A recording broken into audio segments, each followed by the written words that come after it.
Hi everyone, it's Walter from E38 Registry, and I've been meaning to make this video for quite a long time now, at least several months.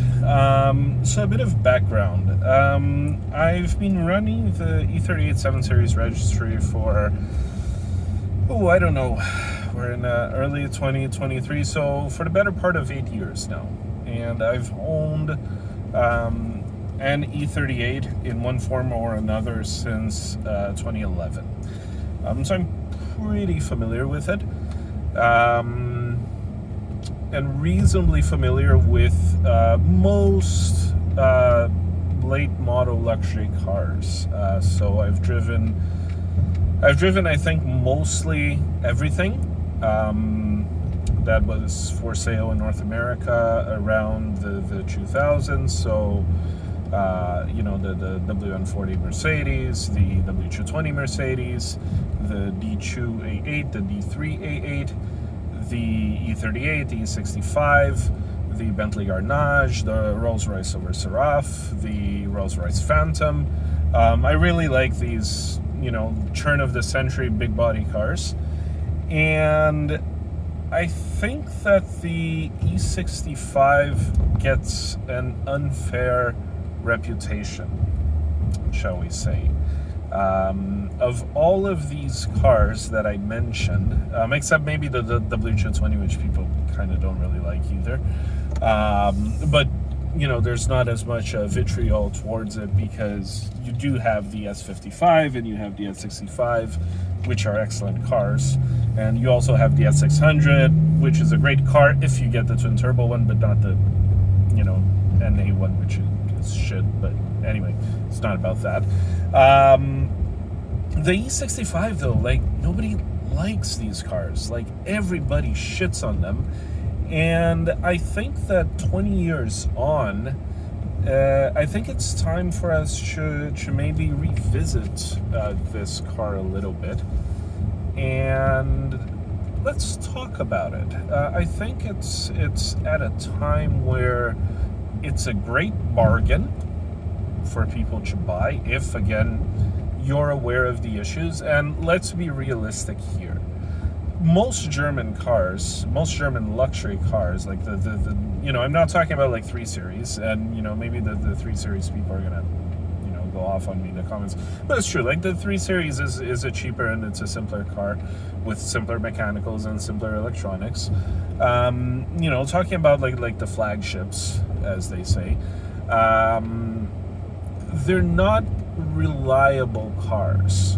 You can make a case that maybe the W220 S55 is kind of reliable, or maybe the the E38 750 IL is actually reasonably reliable, but there's always a caveat of, it's reliable for a luxury car, or it's reliable for a BMW, it's reliable for a Mercedes. These are not reliable cars. So let's just get that out of the way. I'm speaking in the context of, the appreciated German Luxo barges, and this one isn't bad. It's actually not bad. Not as bad as they say. Not as bad as everybody says. So we'll get you the mechanicals, but I want to talk about the design first of all, because I think this is what was basically shit on for everybody for the last 20 years. I think we can look at it in retrospect, compared to everything that came afterwards, from 2002 onwards, on how the E65 has aged well. It's not a particularly dated design. It's not a timeless design as perhaps I don't know what's that car, that mid 2000s Acura. I think it's the TL? It's the TL that came out in the mid 2000s that still looks modern, or perhaps the V8 Vantage that came out, when was it, 04 or 05, which still looks like a modern car today. It's not that timeless, but it's aged well. It's not a car that you look at and you're like, well, this car is clearly from 2002. It's like, no, it's it's a late model BMW. It's not like the E38. The E38, when you look at it, it's through and through a 90s car. It's very clear that it's a car from, like the previous century. Like, there's no mistaking it. It's, like you look at it, it's basically an evolution of the E32.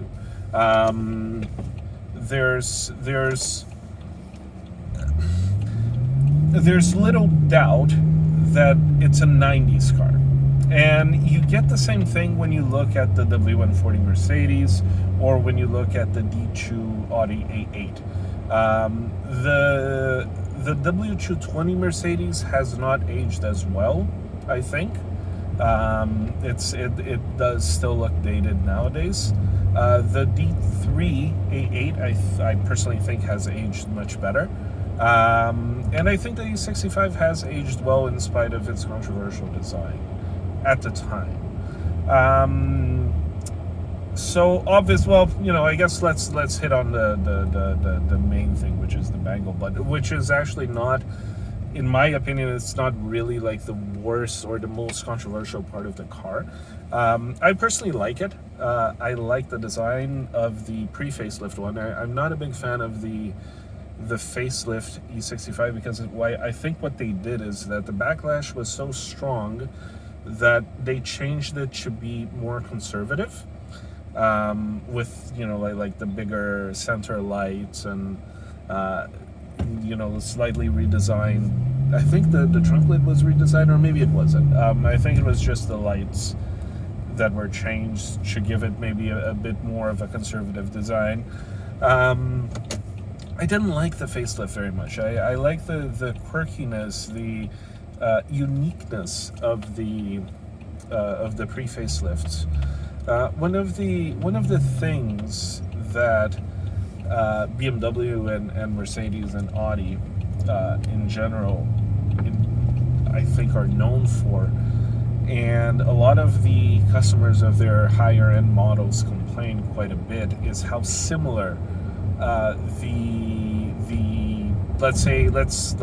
let's take the Audi, the newer ones. The A8 and the A6 are almost identical.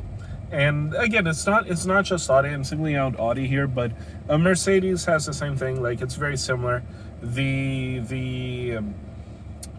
7 Series nowadays is very similar to the 5. Even the Italians, like the Quattroporte, is very, very similar to the Ghibli, to the point that if they're in traffic and you can't read the badge, you can't really tell which is which. I mean, they're different. Like, if you know the cars, you can kind of tell that they're different, but it's not very different. And BMW did kind of have this issue, like from the rear. Like the E38 and the E39 were very similar, like the headlight design, like the general shape. Obviously, yes, they're you're a BMW connoisseur, you can tell the difference. But if you're just a casual observer, it's like, oh, cool, BMW, is that a 5? Oh, it's a 7. Oh, okay, cool. With the E65, it's unmistakable. Like, this is the 7 Series. Like, the design is very unique. It's very different from the 5, and it's very different from the 3. And I like that. It's. I think if you're a buyer at that time of what's a, $75,000 car in 2002, I mean, do you really want to be confused with like the $50,000 or the $30,000 model? I wouldn't. You're spending that much money, you might as well have something that looks markedly different from everything else. So, in my opinion, I like it. I like it. I like the bangle butt. I think like the use of LED lighting also makes a pretty huge difference. Like it definitely like breaks that connection, shall we say, with the 90s. This is a futuristic car. This is the 7 Series of the future. Moving to the front. The front is the front, I think, for me was the thing that most put me away from the E65. And it's not the scalloped headlights. I mean, they do they look kind of funky, and I can live with that. I can live with funky. I can't really live with weird. And for me, like, the worst part was that kind of underbite that the bumper had, if it makes sense. Looks like the bumper like this. Looks like it's missing something. And they fixed that with the facelift, which is good. And I don't think, I'm trying to remember, I don't think they've done anything like that again. If you look at BMW bumpers on the E32 and on the E38, you will see that they're not really squared off. They're kind of like a diagonal, kind of like, you know, like not level line, or whatever the word is in English. It's kind of like a diagonal line when you look at it from the side. Whereas with the newer cars, like post facelift E65, it's more of like a straight edge with a little bit of a round, and then like the bottom of the bumper. They completely ditched that because it did look kind of weird, and they did recognize that. I think that was a great change to the facelift. Very, very important. I personally like the scalloped headlights. Again, I think it made it unique. But the bumper was otherwise, in terms of the exterior, like the rounded shape, I think was also controversial. Cars at that time, they were very squared off, very rectangular. I mean, the biggest example of that obviously is the W140, but even the W220 was, you know, kind of rectangular-ish. It didn't really explore round edges or anything like that. It was rounded at the end, at the edges, but it wasn't like a, you know, like almost like bubbles or whatever. I can definitely appreciate and understand that it was controversial, but I think it really set the tone for the design of cars going forward. And you can really see, I think, a BMW influence in the W221, which in my opinion is one of the nicest looking S-Classes that Mercedes has ever made. It's, to me, it's arguably nicer. At least the rear is nicer than the W222. The front, it's debatable. I do like the front of the W221. But you can clearly see how it's a very marked departure from the W140 and the W220. Like, they really, like the trunk is very similar to the trunk on the E65. It's the same thing. Like, you have the tail light on the body, and then you have the trunk kind of in a separate piece, whereas before everything was kind of the same line. Like, the use of negative space in the E65 is really cool. I think that manufacturers since then have really taken advantage of that, and in terms of design, I don't know. I think it's a very influential car, and it's good that BMW was gutsy enough to release this. Like, this is a car that perhaps you would only see as a concept car, and then they would, you know, release a slight evolution of the design, and then people would bitch about it and say that, you know, they don't have the balls to actually sorry, I was just looking, there was a speed trap there. On the other side though. They don't have the balls to release like something different, something bold, something that makes a statement. And they did have it with the Rolls-Royce that came with, you know, a couple of years later. That was a big departure from what Rolls-Royce was doing before, and, you know, it worked out for them. And interestingly enough, that Rolls-Royce, the Phantom, there's a lot in common with the E65, like a lot. Other than obviously the engine and whatnot, but there's a lot of bits and pieces in the interior that you can clearly see where they got it from, where they got the idea from. Now, speaking of the interior, let's talk about the other elephant in the room, which is iDrive. iDrive, I say about iDrive? Again, I'm okay with it. I don't know if you like my shirt shows, but it's like one of those Mario shirts that says made in the 80s. So I grew up with video games. I grew up with joysticks, with controllers, the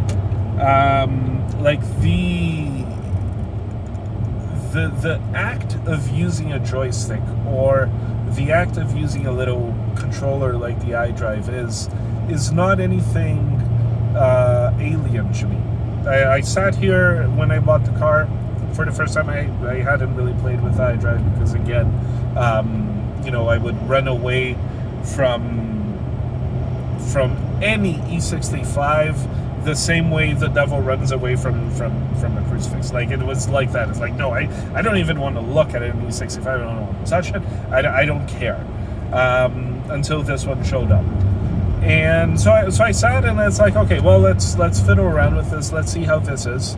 I didn't pull out the manual or anything like that. It's just like, started pushing stuff. In 5 minutes you get the hang of it. It's like, oh, okay, navigation is here, and controls for the radio are here, and then controls for air conditioning are here, and then this is where you can adjust the onboard computer. It's actually not too bad. Why did people shit on this? Like, this is actually pretty easy, but you do have to look at it in context. So let's imagine the following scenario. It's 2002. The lease on your 740i is running out, and you're not really paying attention to car magazines. You're too busy. You're a 60-year-old businessman or whatever, and you go to the BMW dealership and you look at you hear, oh, I have the new 2002 7 Series. You want to come here and take a look at it? Maybe we can work out something on a trade-in. And you're like, sure, yeah, let's see what BMW came out with the new 7 Series. And then you go to the dealer and you go take a look at it, and it's like, holy shit, what the fuck? Like, what did they do to the car? It's like it's like so round. It's like who designed this? Like Sir Mix-a-Lot? And then you go to the interior, and it's like, well, so where's my radio buttons? Like, how do I change the station? Like, how do I go from FM to AM? Oh, you just use this thing, and you're like, well, what's this thing? It's a joystick. Oh yeah, my grandson has this on his Nintendo. Like, you're not used to this stuff. Like, maybe you barely use a computer at the time at work. It is 2002. It's not that common yet.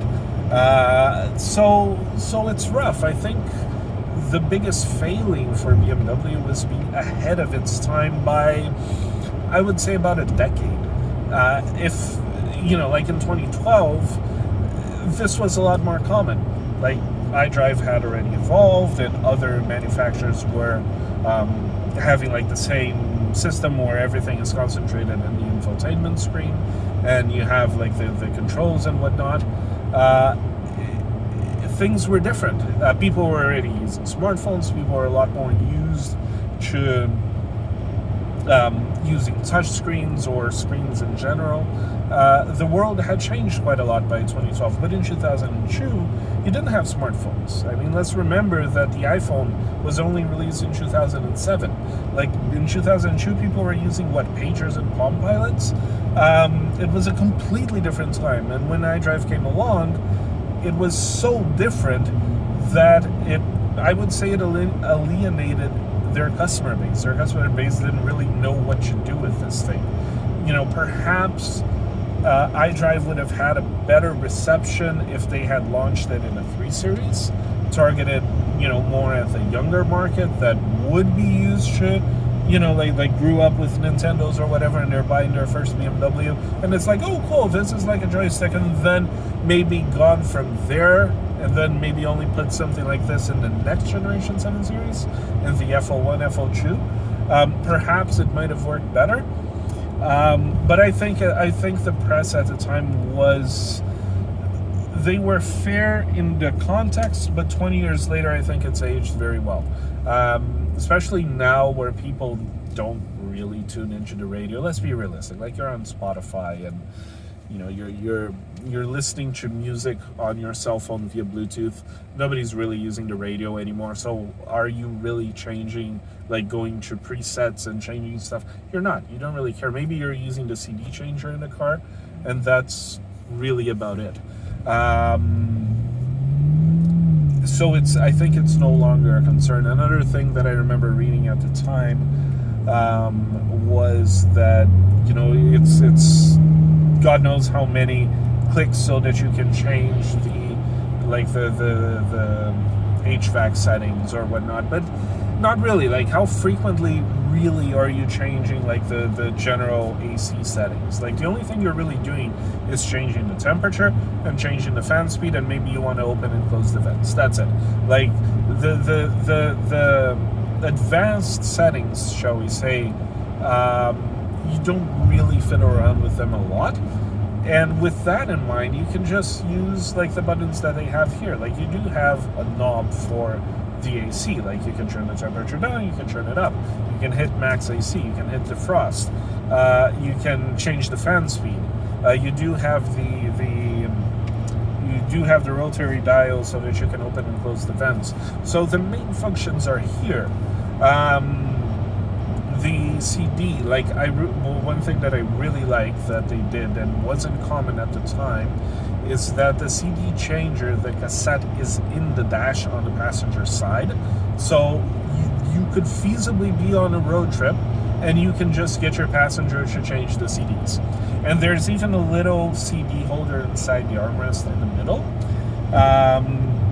where you can put up to 6 CDs. So in theory, you could have 12 CDs in here. And again, it's 2002, people are listening to CDs, but you don't have to pull over the car and park and then pull out the cassette and then swap the CDs. And where do you put the CDs? Oh, you have that little, you know, like cloth, whatever, CD holder that everybody had in their car in the 2000s. This was a lot more practical.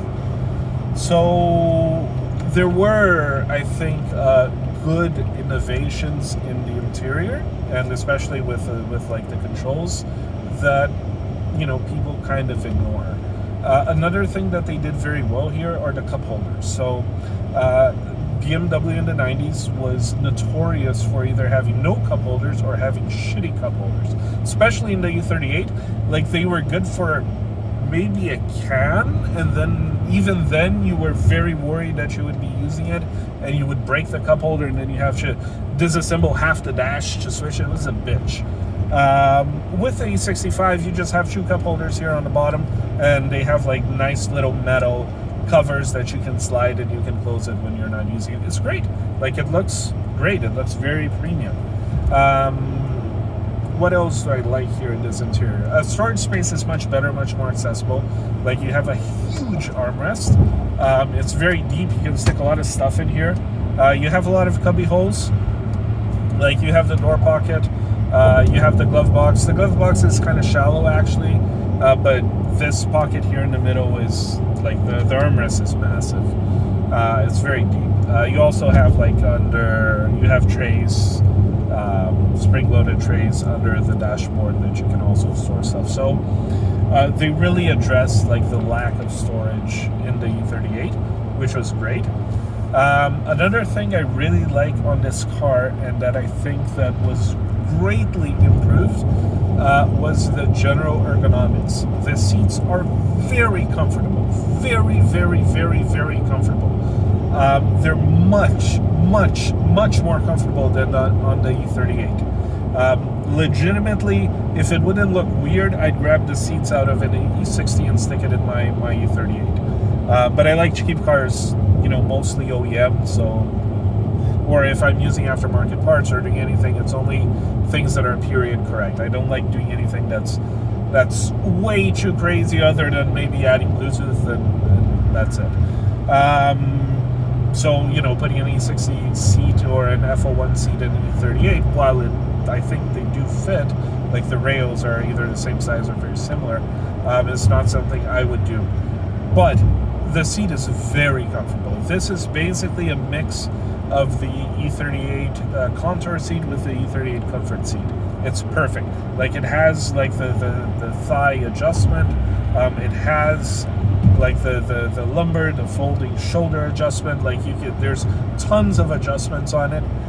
You have these headrests which are excellent. They're like these pillow headrests.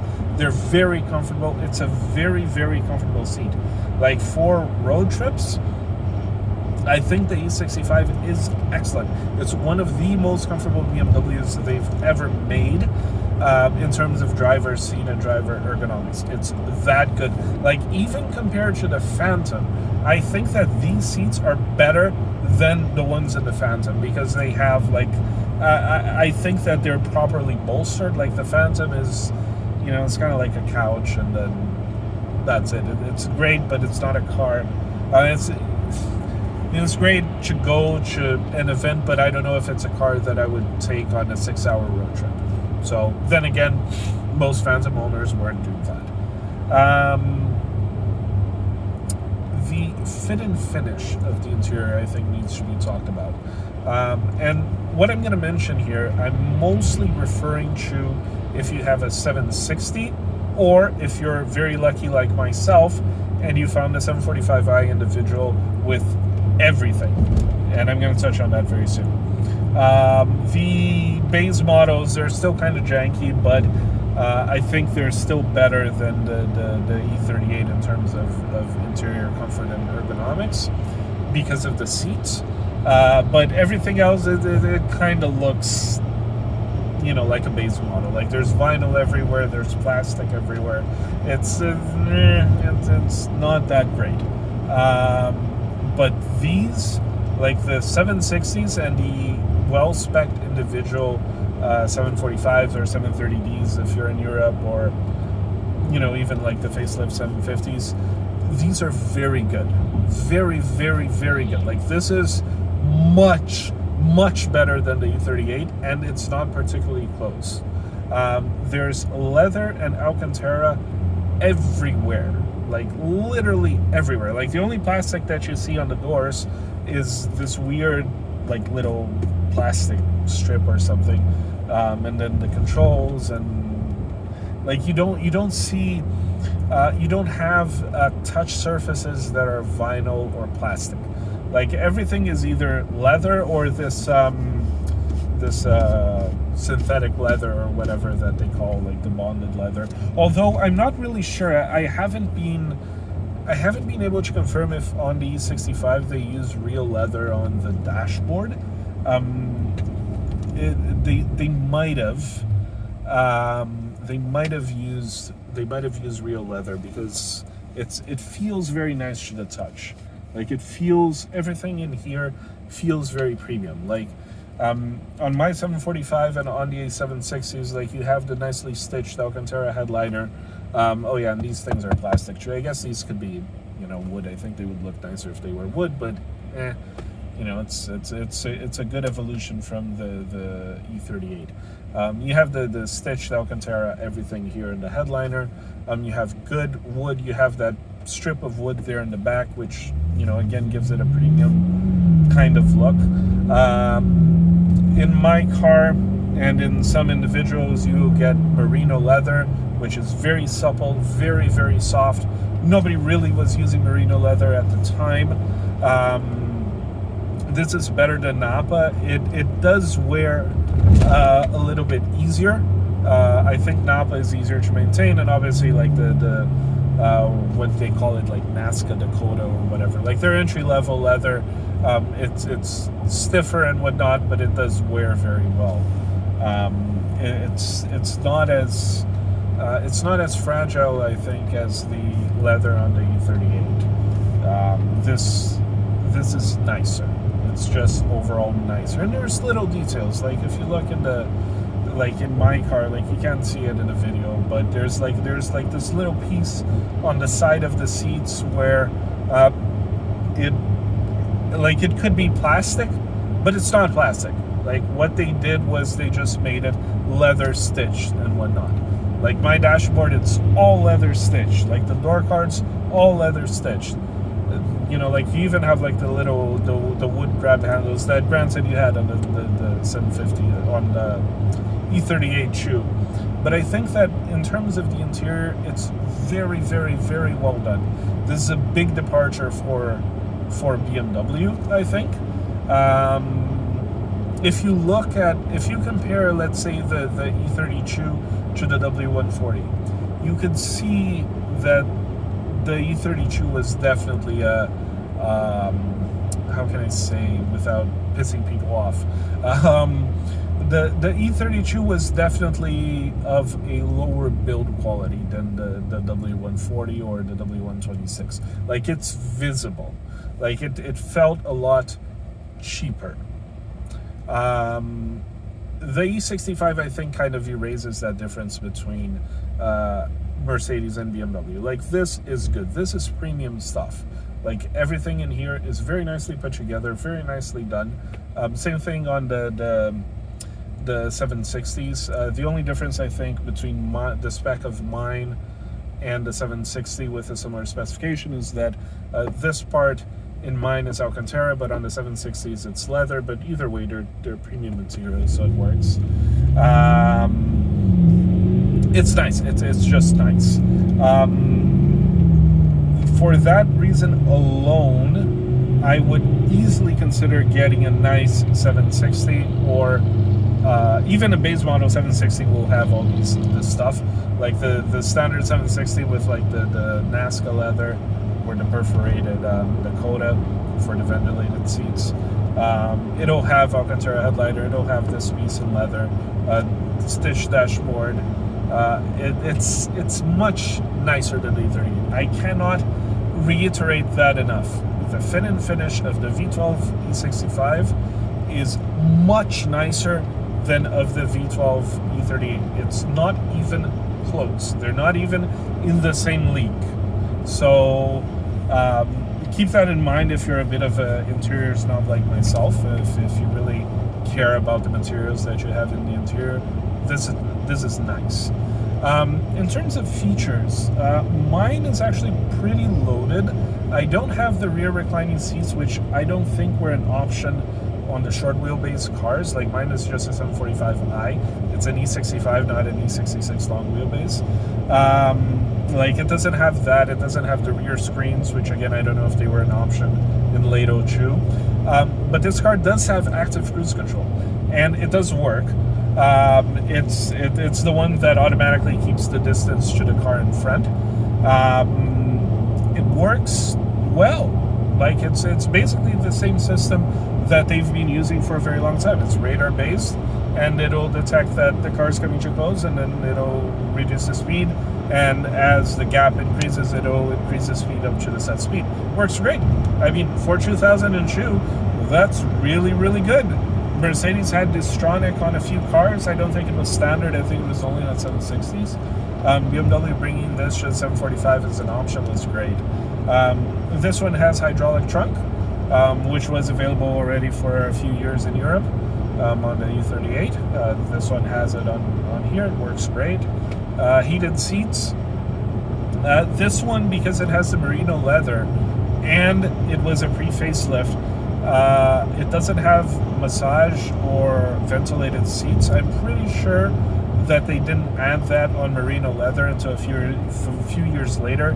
I heard that they were concerned about like the durability of the leather, if you know, things were moving too much, or if it had a bunch of holes for the ventilation. But apparently they figured something out, and on the facelift, and even I think on the pre-facelift, they had some with the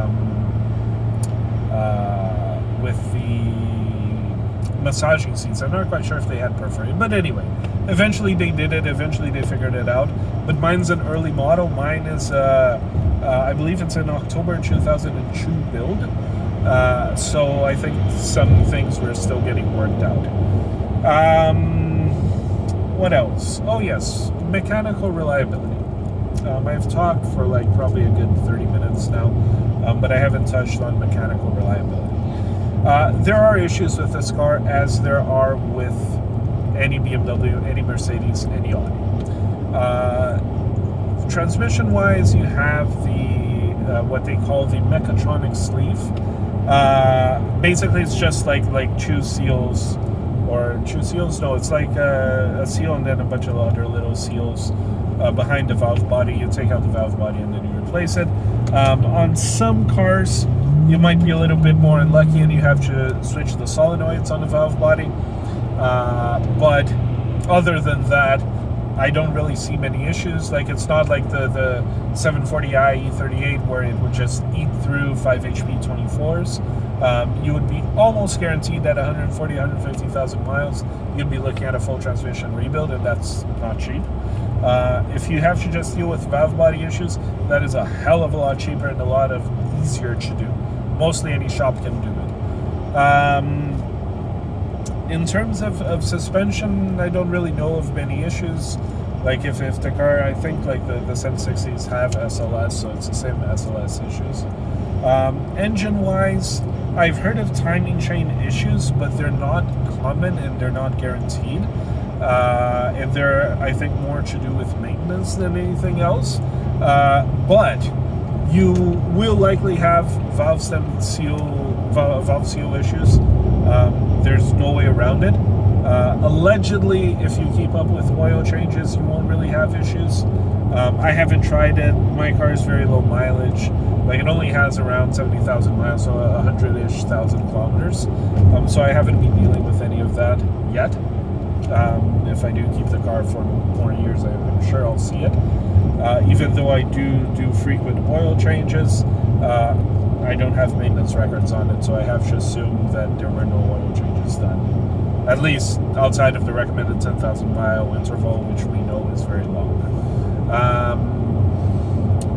There's also a common leak in the alternator bracket gasket, which is like a $5 gasket, but it takes 10 hours to get you. It's behind the alternator or something. You have to take out the alternator, take out the bracket, take out a bunch of stuff to replace it. It's a pain in the ass. And you also have like the coolant transfer pipe in the middle of the valley, and that's, again, that used to be a much more problematic job, but now you have an expandable pipe that you can buy a kit, and you can do it with the engine in place. Like I think before you had to take out the engine, that was kind of a problem. But now there's an easier solution for that. The cooling system, I think, is more reliable than the one in the E38. This one, when I bought it, it had a coolant leak, but we just had to change the reservoir and that's it. Like, the hoses were several years old, but everything looked in good condition. Like, we pressure tested, it was fine. And I've been driving it for a little over a year now as a daily, and I really haven't had any issues. It's a nice car. I think it gets a very bad rap for because of the design and because of bad press over the last 20 years. But it's a nice car. I remember seeing like a review that Doug DeMuro did on this one on a 760, and you know, like, it was a good review and whatnot, but he did spend, I think, a little bit too much time talking about the iDrive, and it's not really in a world of joysticks and you know, controllers and touchscreens and whatnot. I don't think it's really a big issue. It's a much smaller issue than people make it out to be, in my opinion. As for the design, the way I fixed the underbite issue on the pre-facelift was to get an AC Schnitzer lip. I think this car looks excellent. I think it looks really, really good with a full AC Schnitzer kit or with a full Alpina kit. It's a little hard to get a pre-facelift Alpina kit. I don't think, yeah, it wasn't sold in North America, so it'll be expensive. But AC Schnitzer kits are actually a little more common. You do see them for sale from time to time. So you know, if you do get a pre-facelift E65, you would do well, I think. At least look for an AC Schnitzer front lip. It'll make the front look 10 times better. Trust me on that. What else? There was one more thing that I think was important to mention that I just can't remember right now. Oh yeah, if you're thinking of buying this one, get an individual 745i, an individual 750, or a 760. And the 760 does have its issues because it's direct injected, so you do have carbon contamination issues, and it did have issues with the high pressure fuel pump, and I believe it has like the same issues with the alternator, bracket, gasket, and the coolant transfer pipes. But again, carbon cleaning, it's something you have to do on direct injected engines. That's inevitable, especially the older ones. High pressure fuel pumps, there are cheap fixes for it nowadays, and the other stuff, it's I chalk it up to random German car bullshit. Like, something is always happening with these cars. There's always some sort of weird defect. You can't really escape that. But all in all, I think that if you're looking for a German car that's quirky, that's different, that's, I don't know, I just think it's such a bargain. I remember in 2020 there was a ruby black on platinum, I think, or light silver gray maybe, individual that went for $18,000 on Bring a Trailer. Like, dirt cheap, a stunning car. I think it's still probably there. It's in the history. It was a 760 Li out of British Columbia, Canada, actually. It came from here and it went to the US. It's such a nice car, and somebody got a steal on it. And I see cream puffs of this car going for like $10,000 to $15,000.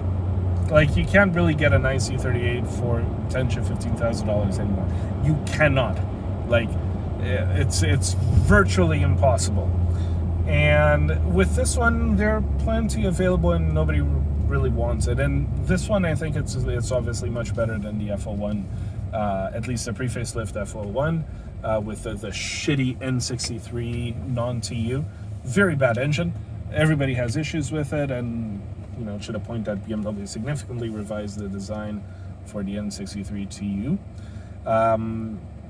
Like, if you want an older 7 Series and perhaps you don't want something as dated as the E38, I think this car should really be on your radar. This should be a consideration.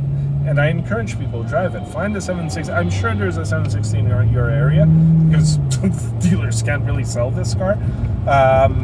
Just make sure you get a well-maintained one. And I think that's the other trick, the other problematic thing with this car. There are so many shitty clapped ones out there that it's very hard for you to get a good one, because every single one of these is like destroyed. Like, people, like, they just shit on these cars, and then that's it. Nobody has money to fix them. The people they end up with is just people who want to, like, ball on a budget. And I'm sorry, like, you're not balling with a 20-year-old BMW. Like, maybe if you have an Alpina B12 or something, but like, it is an old car. Like, you're not really impressing anyone. So I don't really understand this I don't really understand its mindset. And then somebody buys it, doesn't fix anything, and then that's it. Oh, there's also one other mechanical issue that I remember. For the cars that have the active steering, the active roll bar, I believe, it does get expensive to repair. I believe you can get a remanufactured one for about $1,000 from Bosch. 1,000, maybe $1,100. So, if it goes, and it will probably go at over 100,000 miles, it's $1,000. But again, it's, this isn't a Corolla. These cars are not a Corolla. They have a lot of features that you won't see on cheap basic cars. That's just the reality. So if you're okay with that, and you want an option, definitely I think it's time for us to reconsider the E65. I think it's a good looking car, minus the front bumper, but that can be mitigated somewhat. It's very good ergonomically inside. It's just a great car. So I think, this was almost a leave Britney alone kind of video. In this case, leave Bangle alone. Like he didn't fuck up BMW styling. I think we really need to revisit this and look at it with more modern eyes, with how things have evolved since then. And I think it's a nice car. Definitely make it a consideration, or perhaps maybe even start looking at the E65 with different eyes. Perhaps, like myself, you will go from someone who's never considered an E65 to someone that thinks that, maybe I'll take a look at it. And that was really my story with this car. I wasn't considering, I was not looking for an E65. I had never considered an E65. But then this one popped up for sale, and it was dirt cheap. It was like, I don't know, $5,000 Canadian even. And this was last year. This was in 2022, where you couldn't get a Tercel for $5,000. But there was this 100,000 kilometer E65 for $5,000. It's like, okay, well, it's, I hate these cars, but let's go take a look at it. It looks like it's midnight blue, so maybe it's an individual. Let's see what's up. And then I arrive at the car. It's a little rough. I've spent some money bringing it back right now, but still, I'm only like 10 grand into this car. Like it's still dirt cheap. Like it's 2023. You can't really get many cars for $10,000, let alone 20-year-old BMW that you can, drive for a year with no issues. I've put like 5,000 miles on it, 6,000, no, like 7,500 miles. I already did an oil change with no issues, except for like the coolant reservoir that I had to switch when I bought it. But it hasn't left me stranded like my E38s have several times, even though I've religiously maintained them. There's not much to say. It's a nice car. It's well built. I like the design. The interior is great. It's very, very, very good, and it's absolutely worth another look if you're a car enthusiast, if you're a BMW enthusiast, or even if you're just a person who likes kind of weird and quirky cars. Take a look at this and then let me know what you think. And if you own an E65, if you've owned an E65, send me a message. I'm interested to know what you think of it, and if I'm right, if I'm off base, or if I'm just batshit insane. I don't know. Let me know. I'm curious to hear from other owners or other people who have tried out the E65. I want to know, what you think about it. Anyway, cheers, guys, and I guess girls.